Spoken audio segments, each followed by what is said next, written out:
Welcome to Fresh Catholic, a podcast for those who are converting, reverting, or simply want a fresh perspective of the Catholic faith to help them to open their hearts and minds to become closer to the love and goodness of Christ. My daily prayer is that I will be a bright light to others, to be filled with the love and light of Christ, so that when people look at me, they see Him radiating out from me for His glory. Well, hello. As you can see, I'm out in nature. Fresh Catholic is on the road. So what we're going to do is this week, we are going to do another revisit episode because I'm just wanting to be sure that you caught these episodes the first time they came around, but maybe you didn't.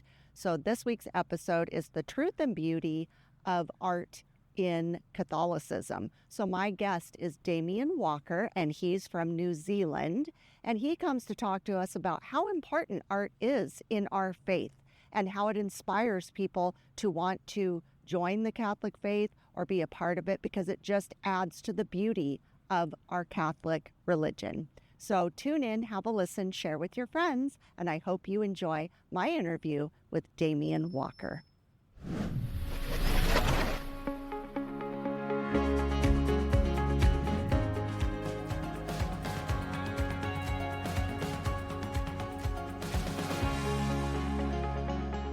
Hello and welcome. I'm Lori Balderas, and I'm so happy you're here. Well, I'm very excited. I know I feel like I say that every week, but I am excited, you guys. I am excited. I have a very special guest today, all the way from New Zealand, my first international guest. Oh my gosh, I'm so excited.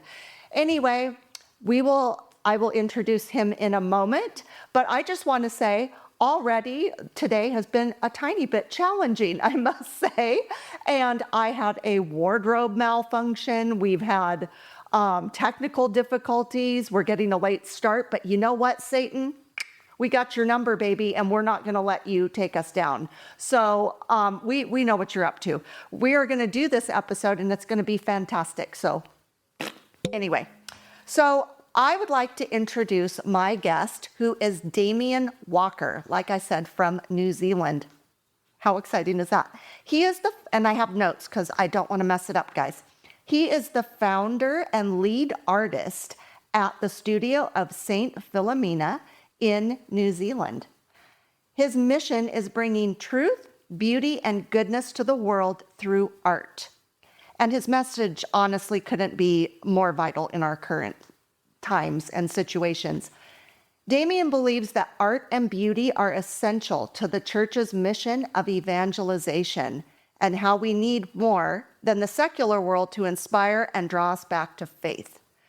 So, first of all, I just want to say, when I received a letter from Damien and his people, I just immediately gravitated to him because I really think that this is a really important subject to talk about, art and just the beauty in the world. So what is more beautiful than God's creation? So with no further ado, here is my guest, Damien Walker. Hello, Damien. Hello from down south. Well, down under, really. Hello, Lori. Oh my goodness, I'm so excited to have you. And I'm so excited we got all of our technical difficulties fixed. Yeah, the mission, the joy of long distance. The signal gets a little bit interrupted, especially when you're doing these things. But no, it's a great mission. That is so true. Well, like I said, I really do believe that art and beauty and even music, things like that, all those things are gifts from God, in my opinion. And Yeah. I feel like when people have the gifts to be able to create art or music or to bring it to other people, I think that is a vital part of our faith. Yeah. I really No, do. it definitely is. Yeah. And I'm not an artistic person. My brother and sister and my youngest son are all professional artists. And so when I was growing up with my brother and sister who are just like amazing artists, I was like, what happened to me? I That's all right. didn't Your get that. podcast is art. Your podcast isn't art. So there we go. It's a different kind of art, you know? Thank you. Thank you. Anyway, I guess I have other gifts, but anyway, I do really admire art and architecture and things of beauty. And especially in our Catholic faith, I think we have some of the most beautiful art and architecture in the world. And Yeah. so I am just so interested to talk to you because you are the expert and I am not. So just tell my listeners just a little bit about yourself, and then I have some questions for you that I think will Oh, draw very out good. what you're here to talk about. So essentially, I'll give you a quick rundown on our foundation, a little bit about me. So, as you know, Damien Walker. I am the founder of the Studio St. Philomena. So back in 2011, the region in New Zealand we came from is called Christchurch. You may be familiar with it, but we had a huge earthquake that literally destroyed our whole city. So Oh, we had I think the biggest seismological earthquake. So not only did the ground go up and down, but it went side by side in all ways. So it was literally four-way shaking. So one of the most violent earthquakes recorded, I think, in recent history. So it just totaled the city. Um, but so I was just sort of finishing school about age 17, kind of figuring out I was going to do a plumbing or building degree. And I thought, right, okay, Lord, what do you want to do? And I remember mum and dad sitting me down going, what are you going to do? And I thought, well, my ministry was literally shaken into start. So for every church in Canterbury, the Canterbury region, there was a statue, and they were old statues. And I thought, well, why not? You know, who's going to restore them? Who's going to fix them? So I'd done little repairs before, little noses and hands, and yeah, I started from there. So yeah, fast forward, we were pretty much the field hospital for sacred art. So I was rebuilding sculptures. Started on a kitchen table, my parents' kitchen table, and they came in one by one, and we had them all laid down on the kitchen floor because every time we had an earthquake, they rattle through, they'd all move. So I remember there's a few times Dad and I we were restoring one of the first statues and would have to hold on to it as an earthquake would shudder through, as you know, the place would, it was like a train would hit and there's a big oh, vibration. Um, Great experience, good for your, if you want to know the power of God, you know, come to New Zealand. Um, but yeah, so that was essentially the foundation of the studio. And then from there, we gradually moved in. So, um, yeah, we started building the statues and then it sort of progressed on from there. So, then fast forward essentially a little bit, the timeline is then fast forward to about 2019. I had the amazing opportunity to visit Australia, and while I was in Australia, I visited a statuary, and his name was Joseph, and he had the last statuary collection in the Southern Hemisphere. So he had these molds, and I met him for a conference, the Australian Bishops Conference. They put on an architectural and liturgical uh, symposium, which I visited. So I had the opportunity to meet Joseph while I was there. And anyway, a few months later, I came back to New Zealand, and then a few months later, he gave me a phone call. He said, "Hey, Damien, you know how you want those you know, you visited the statues, and I've got the molds here. Are you interested in them?" And I thought, oh, you know, let me think about it. Let me think about it. And then he gives me a call a month later, said, "Look, I'm wanting to move. If you don't want them, I'm going to throw them out." And I thought, okay, thank you, Jesus, being more direct than you can be.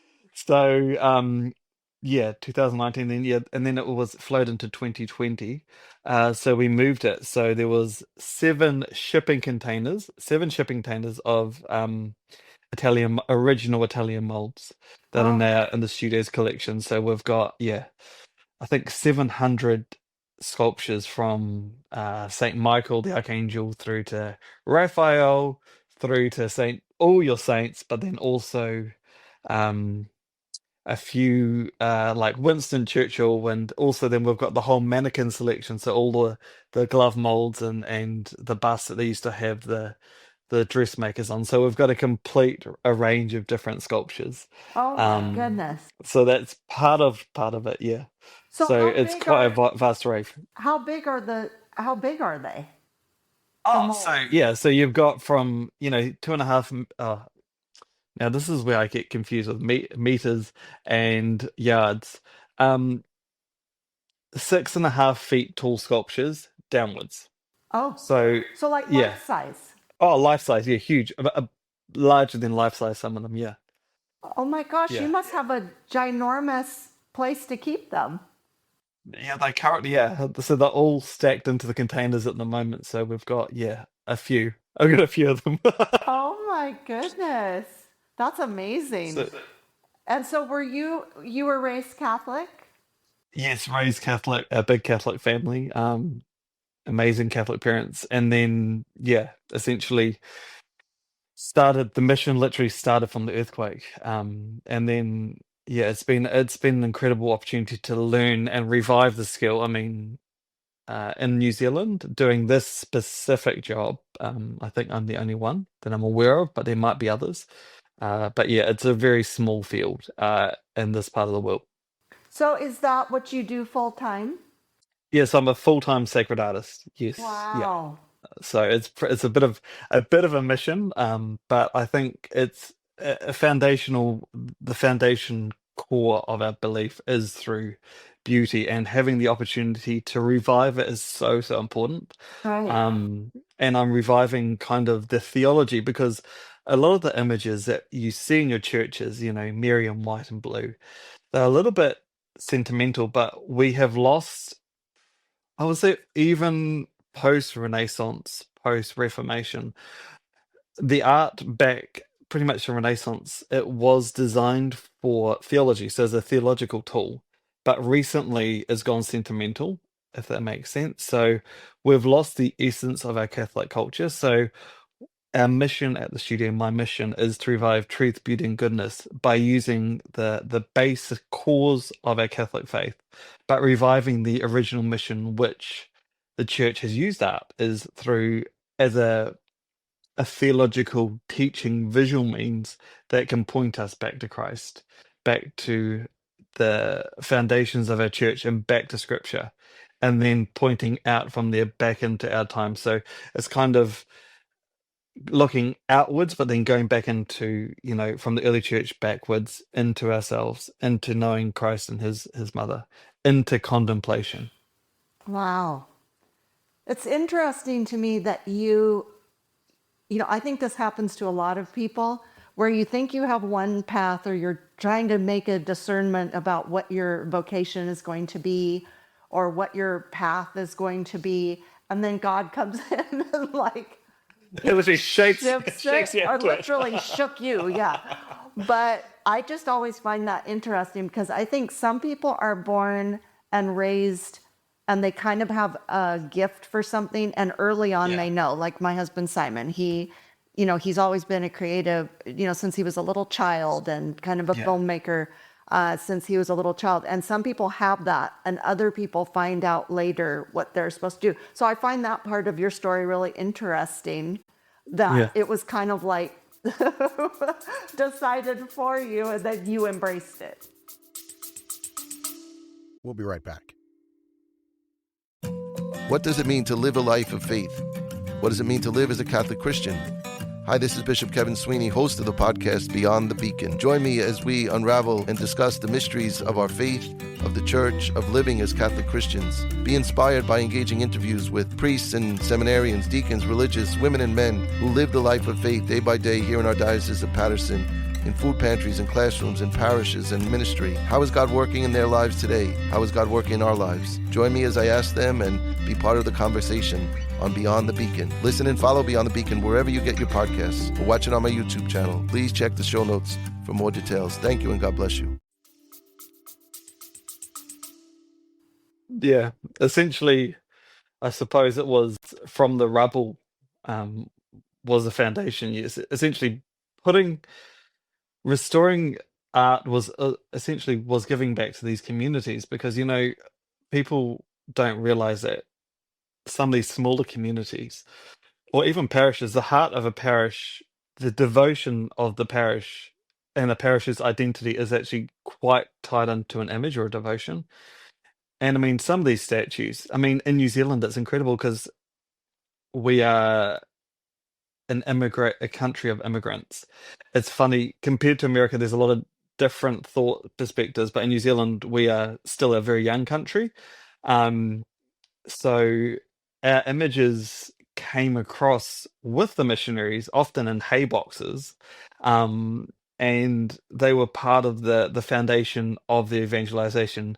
Often came out with the nuns or the priest with the statues, investments, and that was it. So it was amazing while I was doing these restorations, is looking at all the colors of plasters, because in so a lot of the sculptures are made out of plaster of Paris.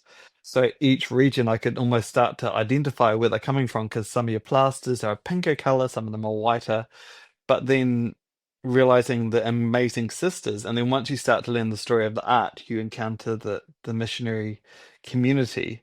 And yeah, New Zealand's quite unique because the Maori mission. So the New Zealand natives are Maoris. So the mission to New Zealand was to help evangelize the local culture, the local iwi. So yeah, it was amazing, and also to come and help the Irish. So we've got some incredible, incredible priests and bishops that came out at the foundation of our country, and yeah, did some beautiful things. But the foundational core of our country was evangelization through beauty, and then seeing where the Catholic faith and beauty immersed and connected was a foundational part of our, the mission for New Zealand. Beautiful. So I think that I really, I have a question for you, and I know the answer from my point of view, but I want to hear what you have to say. Why does beauty matter in general, but in the church? Why is that important? I want to hear your answer, and then I'm going to say what I think. Yeah. I'm going to answer it with a foundational basis of, I think you could probably answer this as well, but it's love. Beauty is love. So when you encounter, and I think it's when you fall in love, you're drawn to something. So truth, beauty, and goodness, the foundation of them is leading you to the higher love. You're pulled upwards. So with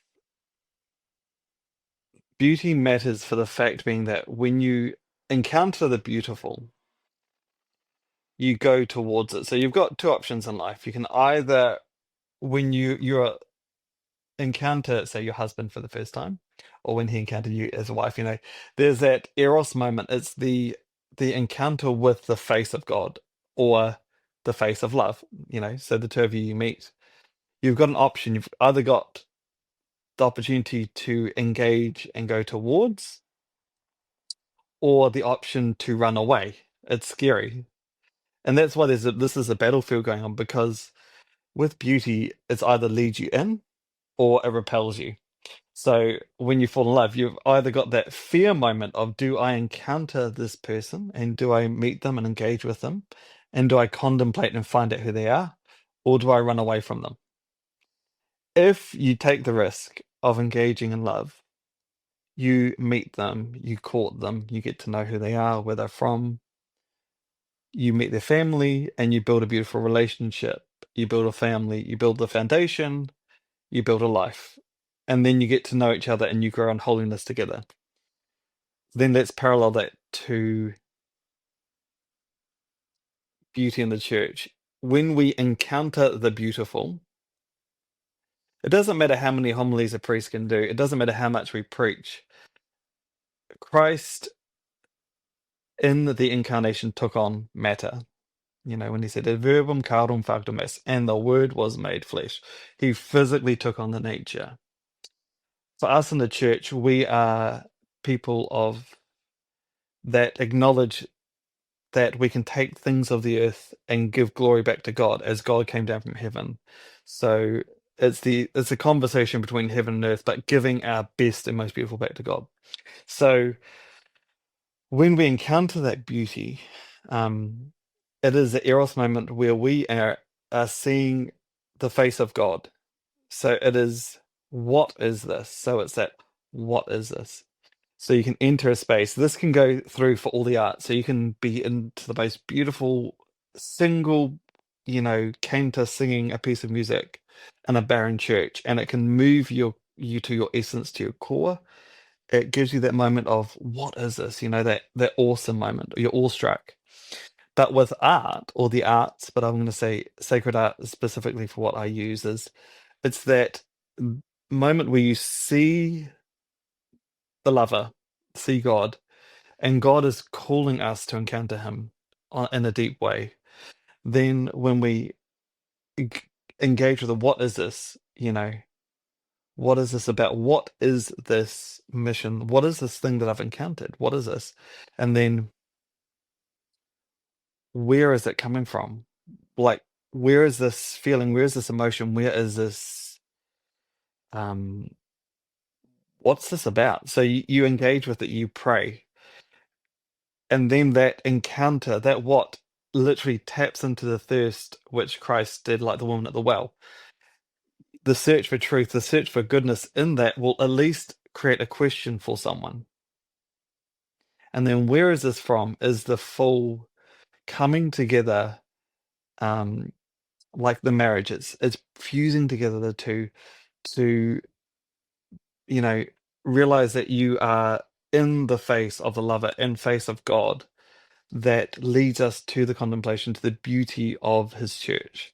And I think that's one of the foundations of what our faith is about. It is leading to, you know, the beauty, the love of Christ in his fullness through the liturgy, through the sacred arts, in contemplation and knowing that we're loved.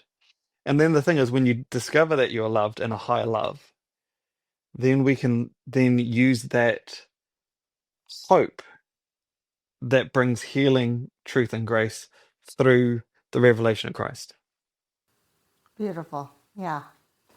Well, I was going to say, I agree 100% with what you're saying about the magnetic,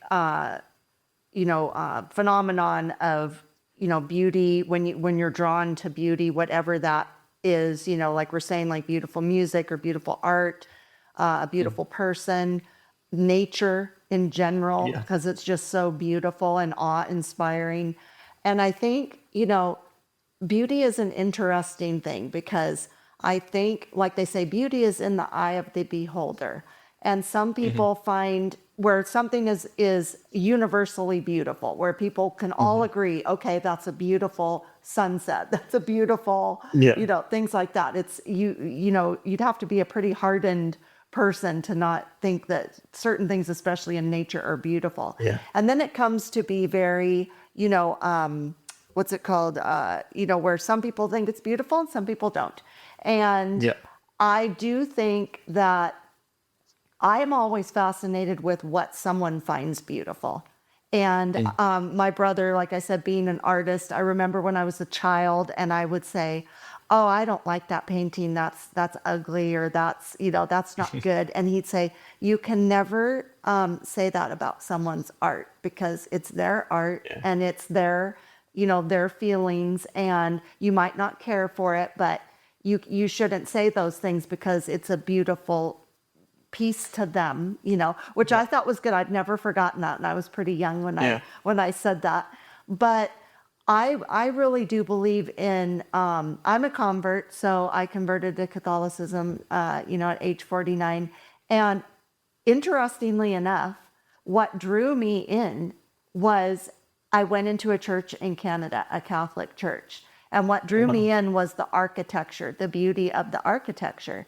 That's the reason that I went in that church. I didn't go in because it was a Catholic church. That meant nothing Yeah. to me, honestly. I went in and I thought, oh, this is like beautiful. And I honestly, what it was is that God was in the church. Jesus Yeah. Christ was in the church. That's what my favorite deacon has told me, is the reason I went in and felt so different, even though I was a Christian, a watered down Christian, was I went in, it was physically beautiful. Yeah. It was an emotional experience for me to go in there. I didn't know why. Yeah. And consequently, because I went in that church, it made me interested in seeking out the Catholic faith.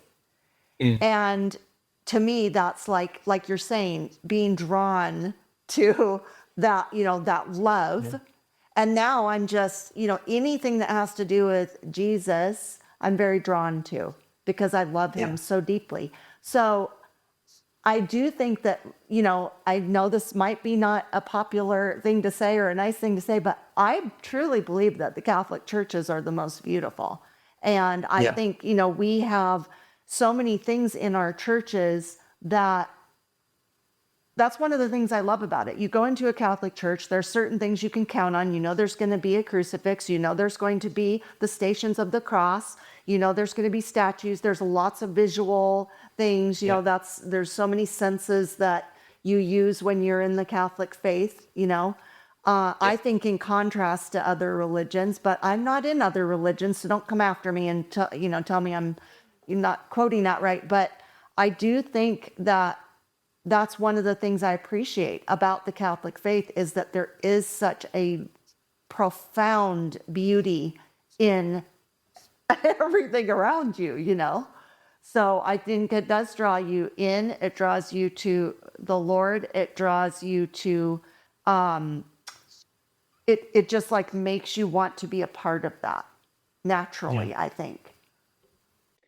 And I think that's the heart and core of evangelization is that good Catholic art should always lead you back to Jesus. So it shouldn't draw you away. Um, all sacred, or you could say, all sacred art should lead you to encounter Christ and lead you to Jesus, not away from it. Right. So even Marian art should always have an element of movement towards Christ. Even some of them direct, but if Mary is always, like I love to say, she's the moon and Christ is the light of the world. So the light from the sun reflects on the moon. So all our devotion leads back to Christ, so she's reflecting the light of Christ as the vehicle. And I think it's so important. And as you said, the architecture,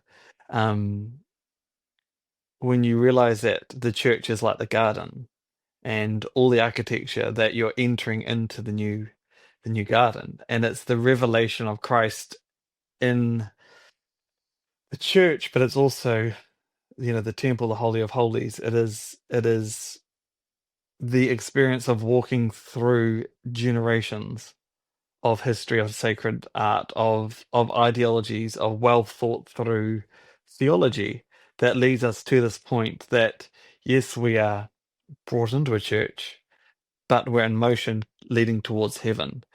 That it's almost like the gateway, the transition time through to Christ and eternity is in the warmth of the church, where Christ is at the head, and then where the people are the body. That's why I love the cruciform churches. You get the church with the wings. It's literally Christ is the head, and we're the people, his body. And when we enter the church, we're coming in to know Christ as members, as parts of his body, to go out then from the church and ite meses, go out. We take out the mission, the word of God, the incarnation goes out to the world. I think it's incredible, as Catholics, that we've got the opportunity to have these gifts that we have, and using the tools that we have in the church to evangelize beautifully. Yeah, I think it's so important. Yeah, and when I do believe when people go into, not just me, when I went into that church, but I do feel like there's so many beautiful Catholic churches, and I just think that, that's clearly always been a thing that people were trying to do throughout history, is try to make those churches, beautiful, and just to highlight, like you're saying, Jesus and everything. But I think even people that aren't Catholic, my grandchildren are not Catholic or religious for that matter. And when they were little children, I brought them into our church, and they were just like, awestruck, you know. That's incredible. They kind of didn't know why, but I mean, I feel that way still when I go. And I just went into a church last week. I said this on my last podcast, a church I've never been to here locally. And I walked in and I just cried because it was Wow. so beautiful. I could just, what it did was it reminded me of when I walked into that Canadian church. And even though I didn't know why I felt that way, now I know why I feel that way. Yeah. And I walked in and I could just feel Christ in there. It was like I could cut it with a knife. It was so, I could just feel him in there. It was so beautiful. I just literally walked in and went, my mouth dropped. I just started crying. They had a statue of Jesus. I went over and knelt in front of it. It was a life-size Jesus. And I was just like, oh my God, I just love it in here. It was just like a magnet, you know, life-changing, you know. It just renewed my love of the beauty of our faith. And, you know, we're getting ready to go on a pilgrimage. And that's one of the things I'm most looking forward to is, and I think I'm just going to cry the whole time, is I just know that it's going to be so overwhelmingly beautiful.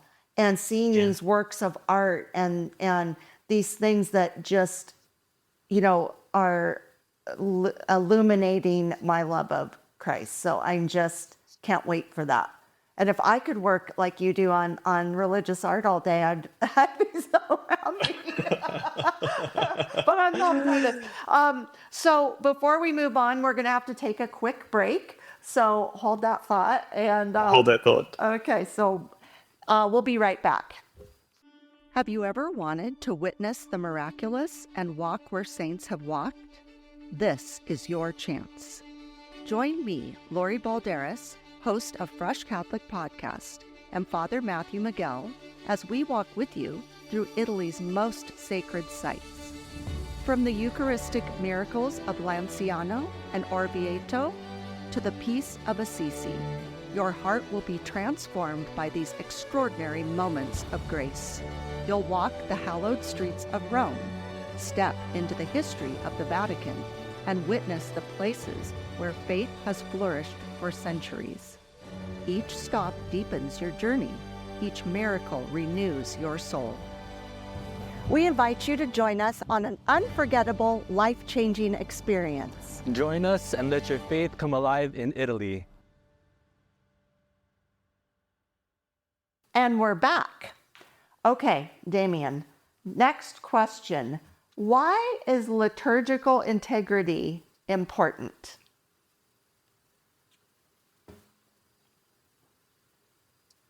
I think I'm going to link it back to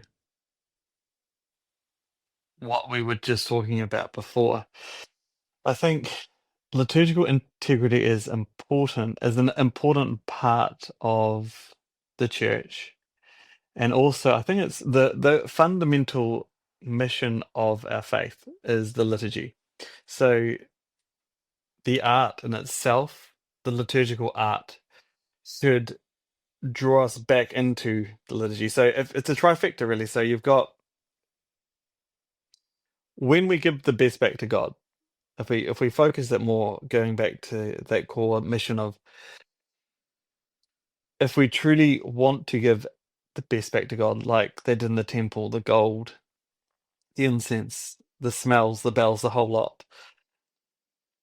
It is a form of conversation.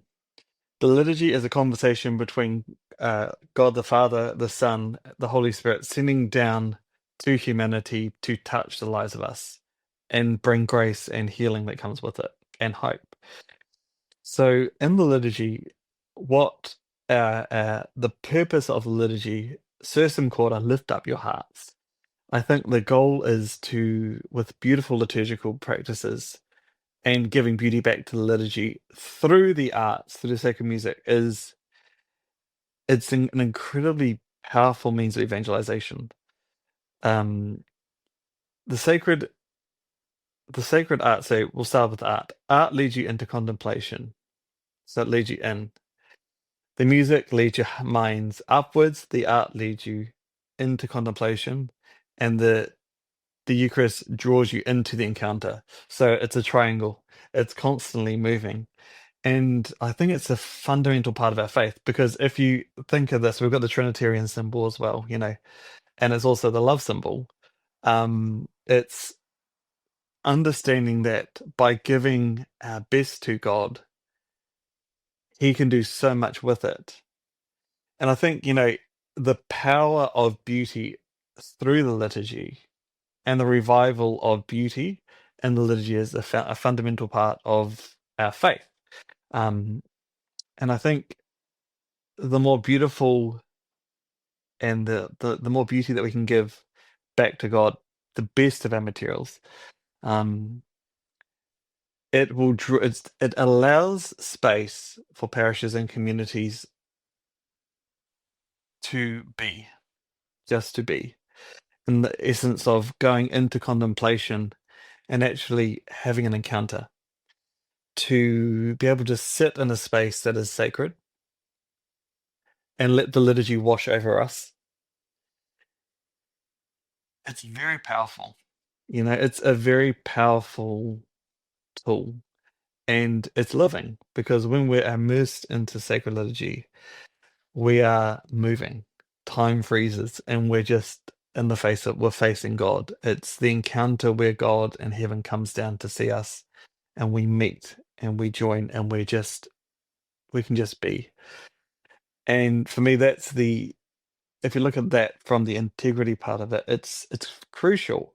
And I think that's what's been a big revival to a lot of people are coming to Catholicism, for the fact being that it is the encounter where there's so much noise, so much loudness in the world, there's so much movement, but it's incredible if you go into a liturgy and you either hear the sound of an organ to start off with, or there can be a simple, responsorial psalm or something.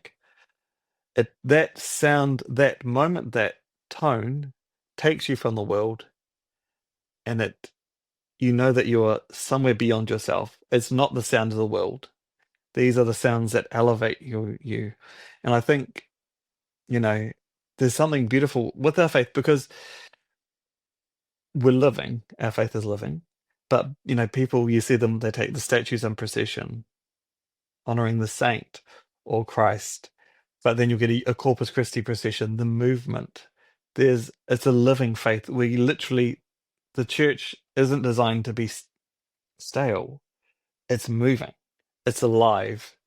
It's got a heartbeat. It's got a pulse. I think it's so crucial to revive and give hope to parish communities. And I think using the tools that the studio has got, I mean, for us, giving the church back its integrity is important as well. A lot of the churches have been neutralized, but I think we've got the opportunity, because understanding where that thought process came from with the neutralization, a lot of it was to do with going back to the early churches and less distractions. But I think, and I can see where that thought process came from, but I think now's the beautiful opportunity to give back and show the love that Christ has for our communities, to give back and reinstate some of those gifts that we can restore back to communities. And I think that's important. Even it's, we've got different cultural backgrounds and different communities. So it's an incredible opportunity to revive some of these traditions, or even regional traditions. And it gives the dignity back to the communities, because they have something they can identify themselves in and see themselves as part of. Right.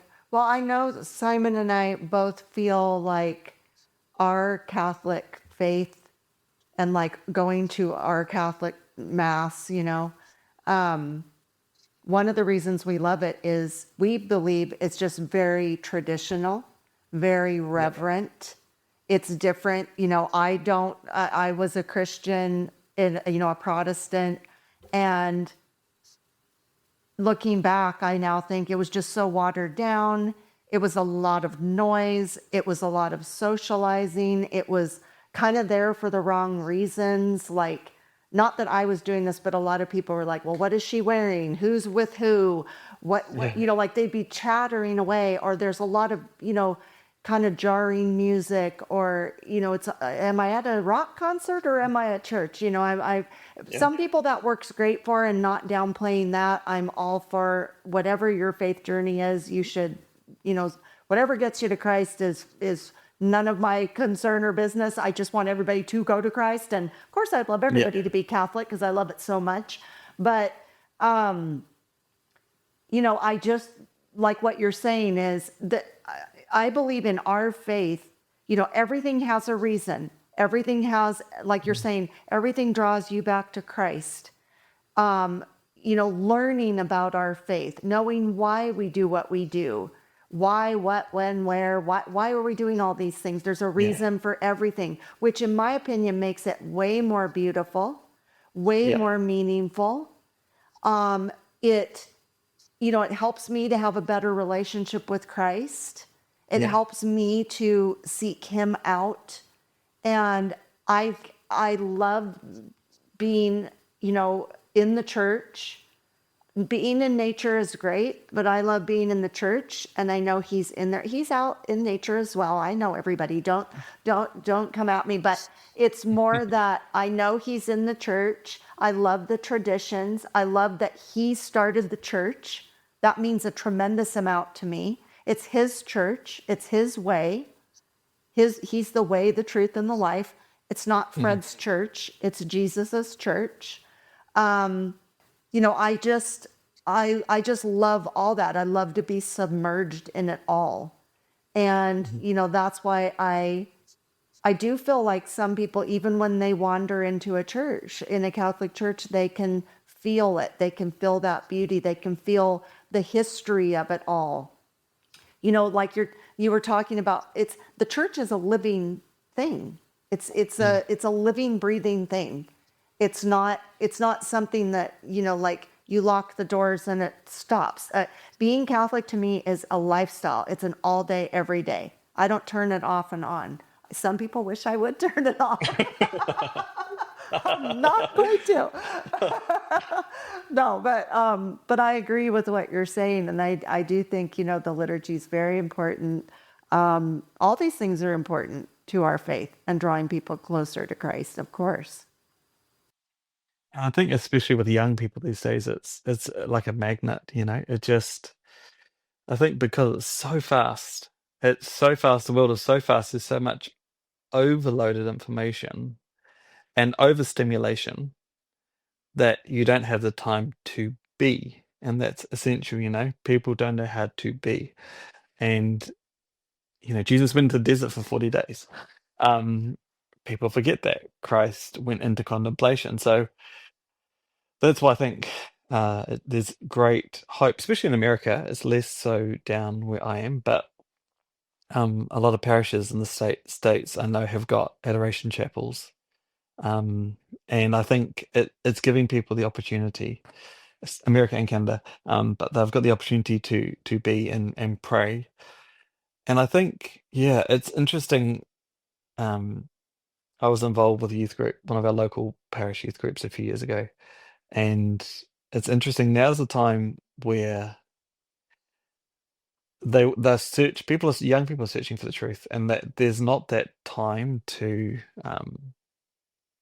They want the answers, and they want to know the essence of what's happening. So it's a really powerful tool, I think, using beauty and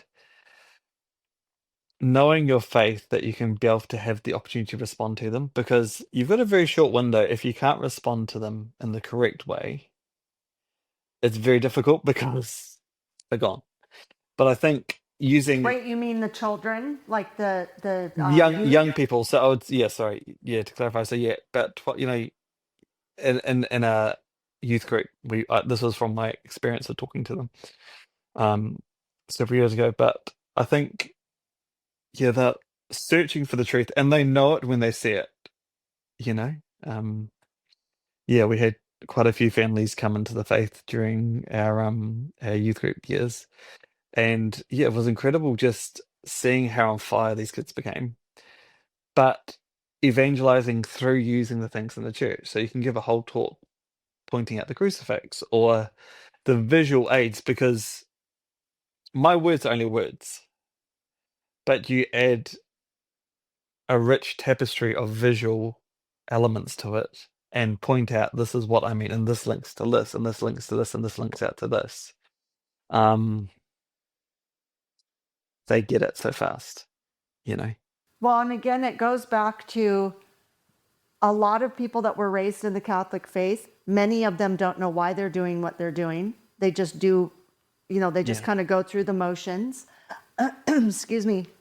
I believe when people realize why they're doing what they're doing at any age, all of a sudden a light bulb goes up and goes, oh, okay. And that makes a big difference.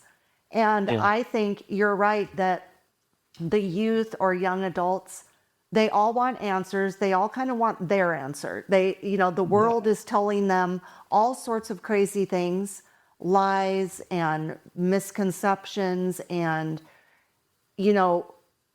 it's very confusing, not just to the youth, but to people in general. And I tend to go back to whatever Jesus says, whatever his take on something. Sometimes it's hard to hear what he has to say. Contrary to what a lot of people who aren't close with Jesus think, oh, he was just a nice guy. He always said yes, he loves everybody no matter what. Well, he's a very firm person. He's our very firm but loving God. And he is, he sets his boundaries. Like you were saying, he would go, he went off to the desert, had that quiet time, but he would do that often in his ministry. He would take off and go pray. He needed some alone time with his Father.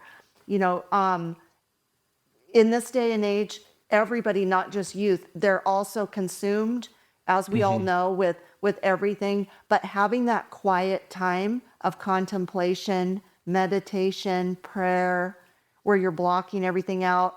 Anybody that listens to my podcast, honestly, every episode I talk about going to the Adoration Chapel because I love it so much, because it is so quiet and peaceful. And that's where I can really hear what God is saying to me. That's where I can go in and be quiet and listen to him. And it brings me such peace and clarity. When I need an answer, I go in there, and that's where I'm getting my answers. And not that he's not answering me in my everyday all day, but like you're saying, many of the things you're saying are very clear to me and very true. And I do think, people do want the truth. They do want to hear what the truth is. How do we find out the answers? What are the answers? How, another thing that I think is really important, and many people look down on this, is the lives of the saints are so important. Powerful. Because we don't worship the saints, but I'll tell you what, if you read about them and learn about them, it's their deep love and devotion to the Lord, unwavering devotion. Simon got me a saint book for Christmas. It's 365 days of saints, a different saint day. That's great. And it's amazing. And he asked me the other day, he said, do you so far, do you know all the saints so far? I said, absolutely not. I mean, I've heard of some of them, but I'm reading them. And what's striking me is their just deep devotion and just unwavering. It's just, their stories, if you want some really good stories as a youth, read the lives of the saints. And again, it's drawing people closer to Christ. It's not to highlight those saints and to make them, a god.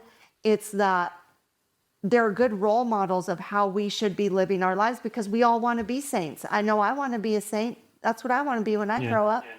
So, so I think, that's really interesting. And I do think that not just youth, but a lot of youth are just starving and dehydrated from our Lord. We all need to soak him in and consume him, Mm. figuratively and literally consume him Yeah, no. so that we can get closer to him and be more holy and like him. No, it makes sense. It makes 100% sense.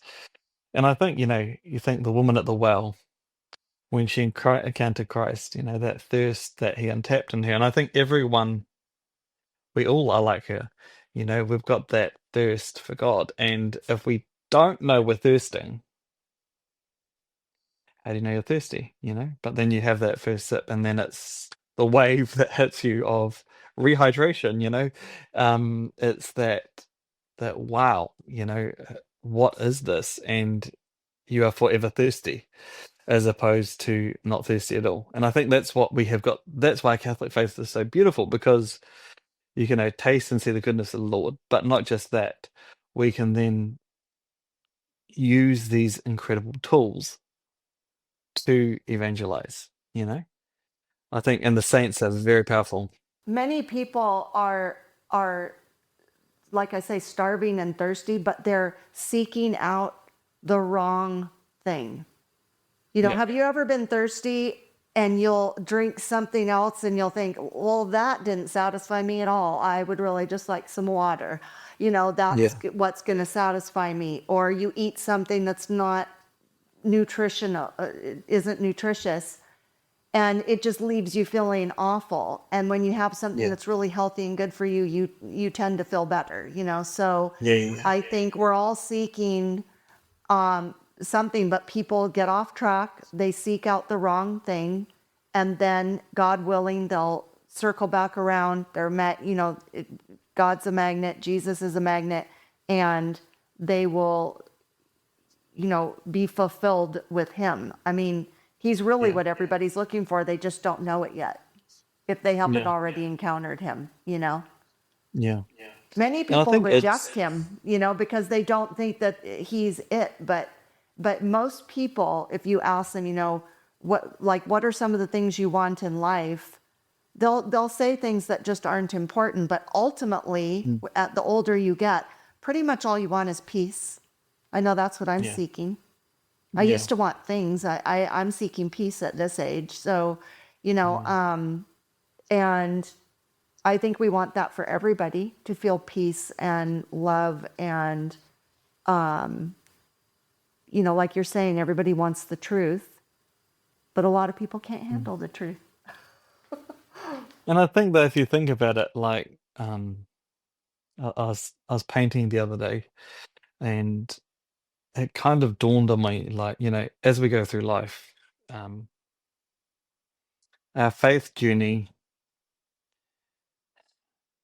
is a bit like, when people do the work on themselves. So you can go through, if you tie faith and say therapy, for instance, like when you do the work, it's a bit like the encounter with Christ. It's like looking at a mirror. Say, for instance, our life is like a mirror, and it's not clean. You can't fully see yourself in it. But as you deepen your faith, you do the work, you encounter yourself. It's like you get the opportunity to clear that mirror and see God's plan for you. And it's like the dirt and grime, you see it clearly, but you have the beautiful opportunity to clean it. Even though there's pits and there's stains and there's cracks in the mirror, still it's a revelation of who you are through the eyes of God. So it's almost like the clarity, the spiritual clarity, but also the hope that we have, that we can see ourselves through this grime, through the and for me it's the same as painting. I start off with a canvas or a sculpture. I never know what it's going to look like, because I start and it's a very muddy stage, and the clarity comes over time. It's not just, several moments. It's a developing to get to the clarity. And I think if you look at it through the eyes of faith, it's an opportunity for us to grow, to see clearly. But I mean, you'll never get full clarity till you're dead. That's the truth. But the revelation of ourselves through the eyes of love, to grow even taller, higher, and to know ourselves through the eyes of God. I think it's beautiful. There's a beauty in it. It's that knowing who we are and where we're going. And that's what art does. It reveals in us who we are, what we're coming from. And that's why good art should provoke these questions of emotion. It should provoke a sense of dignity, of giving back. It shouldn't shock. Catholic art should not shock you. It should be shocking, but not shock, in the sense being of repulsion. It should draw you in, not repulse. And if it's repulsing, okay. But that's not where, I mean, even in the Vatican, during the Reformation, the Vatican itself is the biggest fight against Reformation. All the saints, as you walk through the Vatican, you walk up and walk up and walk up and walk up. And then around the throne of St. Peter is the four biggest saints of the Reformation. And they're all pointing towards the throne of St. Peter. And not many people realize this, but they are literally proclaiming, we are Catholic and we have fought the faith, and this is the truth of our faith. Tuus Petrus, there is Peter. Look, there is the foundation of our faith. There is the Holy Spirit. You cannot argue with them. And it's the four great evangelists of the Reformation that fought all the heresies, but they're all pointing towards the tabernacle, towards the chair of Peter, towards the strength of our faith. The seat, the foundation of our faith in the Vatican is being literally directed to us, saying, here is your faith. And not many people realize this, but when you walk through the whole Vatican, St. Peter's is pointing, directioning towards the Chair of St. Peter, towards the tabernacle, towards the Holy Spirit. The Holy Spirit is enlightening us through the eyes of faith, through Peter, to the church, through Christ and his church. And it's incredible. Like, it's powerful. But it's, let a mortal flesh keep silence when you understand that moment, the gravitas of that moment. It's quite incredible. Well, when I go to the Vatican in September on my pilgrimage, I'll Yeah, have look at to them. They're check it just out. sitting there on either side. Yeah. All right. With that, we're going to take a quick break. Be right back. Let me tell you about all things Fresh Catholic, so buckle up. We have a podcast with weekly topic episodes and Fresh Catholic Daily, the daily Mass readings, on all platforms and YouTube. Like, share, subscribe, rate, and review. That would really help.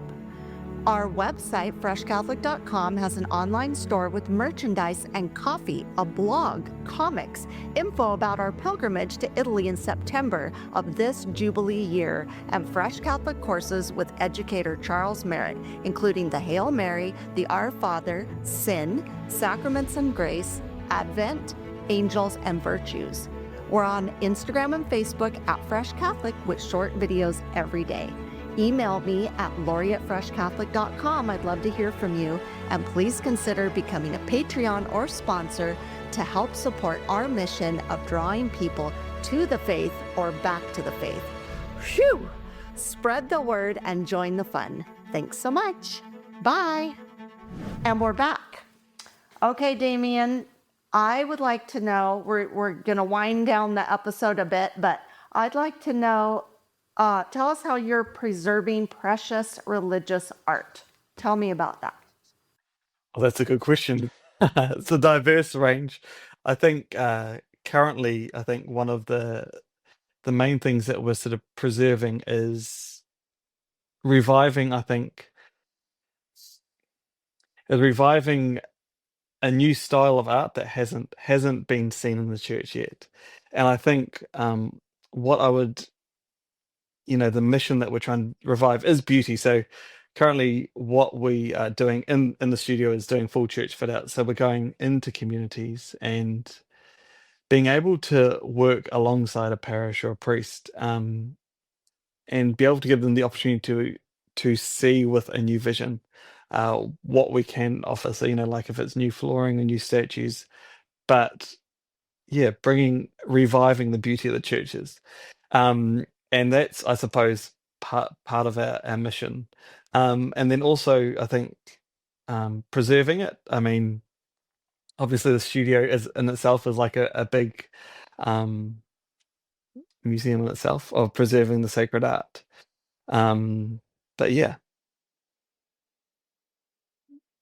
Well, it's a Sorry, big gone job. blank. I feel it's okay. I feel it's a big job that you're doing, and I think it's so worthwhile, and it must be just so enriching to you to be able to do that. Yeah, and it's an incredible opportunity. It is an incredible opportunity to be able to get and walk alongside parish communities as well. And I think, yeah, being able to look at a lot of the cultural aspects too, which are super important. Um, yeah, definitely, definitely.